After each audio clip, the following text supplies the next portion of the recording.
To the fireside chat, as I mentioned before. It's Indeed. such a thrill to talk to you, and I'm going to make it a little admission. Yeah. I'm quite nervous, okay? Why? So it's a big gentle. Have you not spoken to an English person before? Do you think? Coincidentally, Yeah. the Queen is in town. Are you going to pop down to Fed Square tomorrow? She's going to be on a tram and she's going to be having a wander. I don't know whether Melbourne has ever had such a great two great British queens arriving within a day of each other.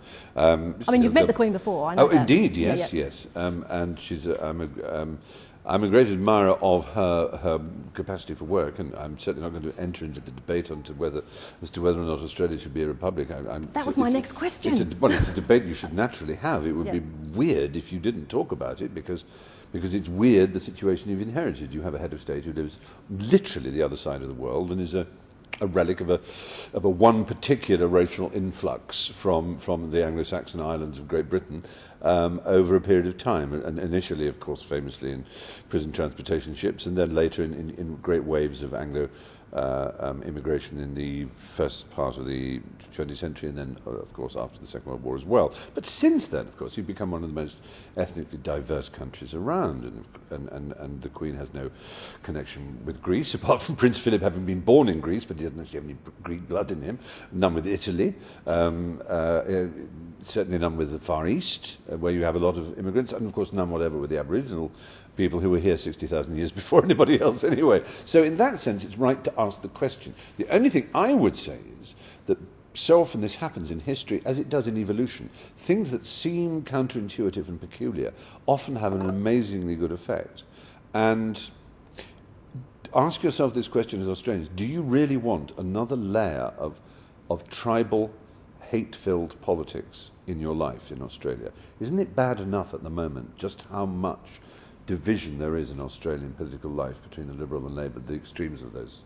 The average Australian, actually, it seems to me, is what they always were. They believe in the fair shake, they believe in a decent society, they're fairly tolerant, they don't care what other people do as long as it doesn't upset them, they love their sport.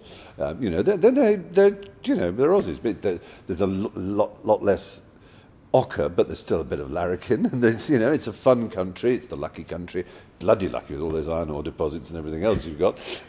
But the fact is, if you had a president instead of a monarch, unless you were really, really smart, the Liberal and the Labour Party would dominate the race for it, and it would just be another level.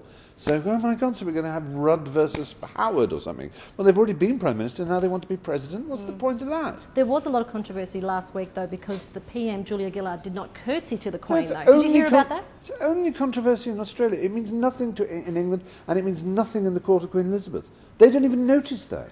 It's a pure fantasy that people who are either anti-monarchist or completely madly monarchist think that the royal family care whether somebody bows or curtsies to them.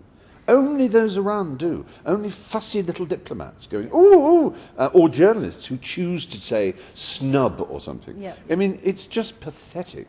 It's nothing to do with it. But what I would say is, if you were smart, you should say, look, okay, yes, we want our own head of state, and they might as well be Australian-born.